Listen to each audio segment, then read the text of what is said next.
How to uninstall Uzum Market App. First of all, open the Settings app on your device. Scroll down and find the Apps or Applications section depending on your device version. Tap on it to see the list of all installed apps. Next, scroll through the list and look for the Uzum Market. Tap on the app to open its details page. Here you will find options like Open, Force Stop and Uninstall. Tap the Uninstall button. A confirmation prompt will appear asking if you are sure you want to remove the app. Tap OK or Confirm to proceed.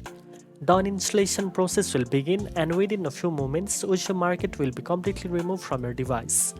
Once uninstalled, you can restart your device to ensure everything is cleared properly. You can also reinstall the app later if you want to use it again. Now you know how to uninstall Uzum Market app. If you found this video helpful, don't forget to like, share and subscribe for more shopping tips. Thanks for watching, and I'll see you in the next one.